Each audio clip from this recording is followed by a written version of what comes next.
Melihat serial terbaru Netflix yang berjudul Sean Eternos Campeones de America, langsung terpintas nama Lionel Messi.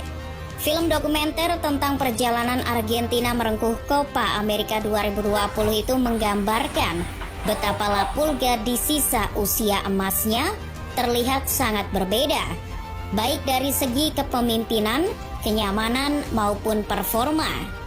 Kini Messi pun dalam keadaan yang sangat berbeda jelang Piala Dunia dibanding beberapa edisi Piala Dunia sebelumnya.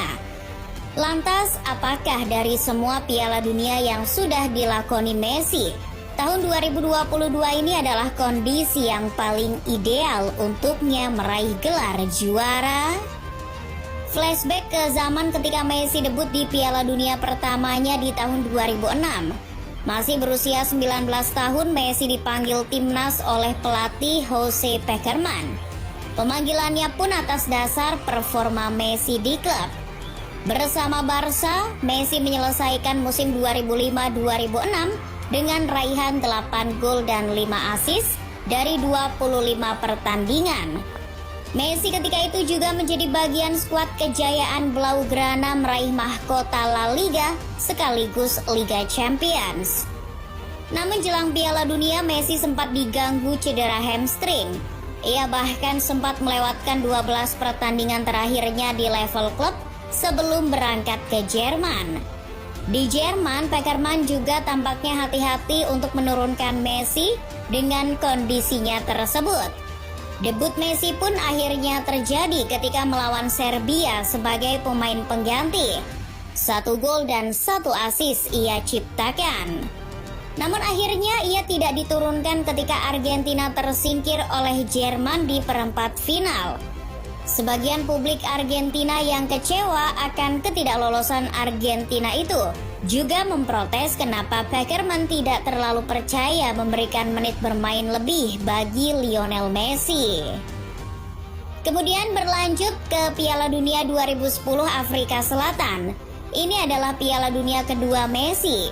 Kondisi jelang Piala Dunia pun terasa spesial bagi La Pulga. Menyelesaikan musim 2009-2010 di Barca dengan capaian gelar La Liga plus 47 gol dan 12 assist. Raihan ciamik Messi ketika itu pun diganjar dengan gelar Ballon d'Or pertamanya di usia 22 tahun. Di timnas ia pun akan mengarungi Piala Dunia bersama dengan sang legenda hidupnya Diego Armando Maradona. Lengkaplah sudah harapan tinggi publik akan bersinarnya Messi untuk membawa Argentina meraih juara. Namun kenyataannya tak seperti yang diharapkan. Maradona meskipun bekas superstar, namun ketika menjadi pelatih sepertinya patut dipertanyakan. Dengan materi pemain yang sangat melimpah ditambah kilau Messi, ia terbukti tak pandai meraciknya. Hal itu sudah terlihat sejak kualifikasi. Argentina bahkan lolos ke Afrika Selatan ketika itu harus melewati partai terakhir melawan Uruguay. Nomor punggung 10 yang diberikan pertama kalinya kepada Messi mungkin menjadi beban berat tersendiri. Alhasil bersama Maradona, La Pulga malah tidak bisa menciptakan 1 gol pun. Langkah Argentina juga kembali terhenti di perempat final oleh Jerman.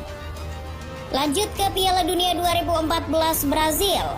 Sebelumnya ada sedikit cerita yang mengganggu di perhelatan Copa America 2011. Ketika itu Messi dan kawan-kawan gagal melaju setelah dihentikan Uruguay di perempat final. Ketika itu pula, Messi sempat dikabarkan bertengkar dengan seniornya Nicolas Burdisso di ruang ganti.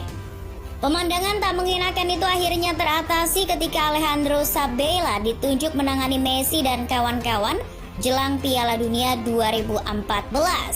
Sabella ini merupakan ahlinya dalam mengontrol ruang ganti. Jelang Piala Dunia, kondisi Messi ketika itu tak mampu membawa gelar apapun di level klub. Bersama Barcelona di musim 2013-2014, Messi hanya mencatatkan 41 gol dan 14 assist dari 41 pertandingan. Ia ketika itu masih berada dalam transisi Barcelona di bawah kendali pelatih Tata Martino. Kehadiran Neymar ketika itu juga membuat kilau Messi sedikit terpecah. Messi pun sempat 2 kali diganggu masalah cedera otot. Alhasil ia pun berangkat ke Brazil tidak dalam kondisi puncaknya.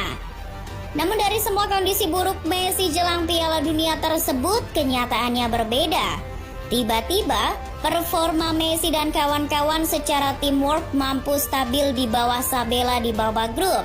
Mereka bahkan mampu konsisten hingga melaju ke final. Nyaris adalah kata yang tepat bagi Messi ketika itu.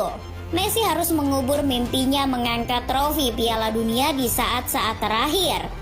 Tapi bagaimanapun, Messi tetap yang terbaik di edisi itu. 4 gol telah ia ciptakan. Sebuah pencapaian tersendiri bagi karir La Pulga di level timnas.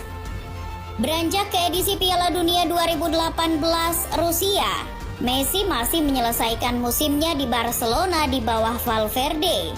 Messi yang sudah semakin menua jelang Piala Dunia masih bisa membukukan 45 gol dan 20 assist dari 54 pertandingan.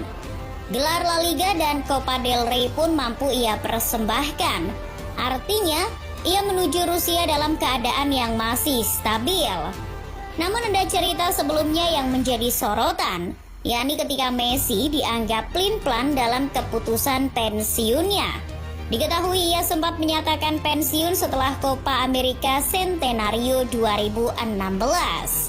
Namun akhirnya ia memutuskan kembali di tahun 2018. Piala Dunia 2018 adalah Piala Dunia keempatnya bersama La Albiceleste di usianya yang sudah menginjak kepala 3.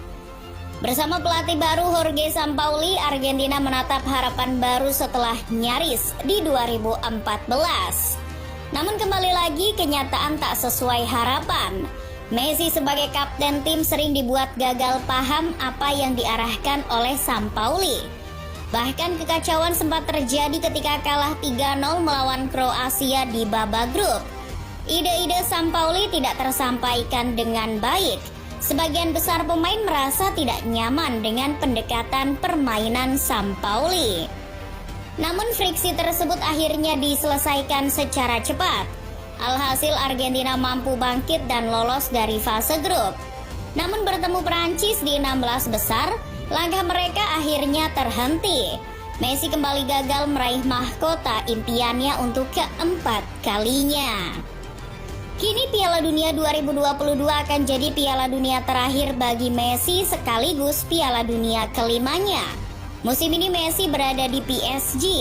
Ia bersama PSG menemukan sentuhannya kembali di usianya yang sudah menginjak 35 tahun. Ia kini sementara sudah menyumbang 12 gol dan 14 assist dari 19 pertandingan bersama PSG. Di timnas sejak era pelatih Scaloni, Messi merasa lebih nyaman. Generasi pemain tua Argentina pun sudah hampir terkikis. Mungkin hanya tersisa dirinya dan Di Maria. Scaloni juga membebaskan Messi menemukan kenyamanannya sendiri di timnas. Generasi ini adalah generasi yang bukan pesaing bagi dirinya. Generasi yang merupakan bagian dari fans dirinya. Artinya Messi kini benar-benar didukung penuh para juniornya.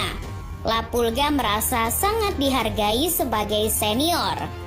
Tim ini sangat memahami apa yang ia butuhkan. Mereka semua juga mengambil peran apapun yang diperlukan untuk membuat Messi bersinar. Kenyamanan inilah yang tak ditemukan Messi di edisi Piala Dunia sebelum-sebelumnya.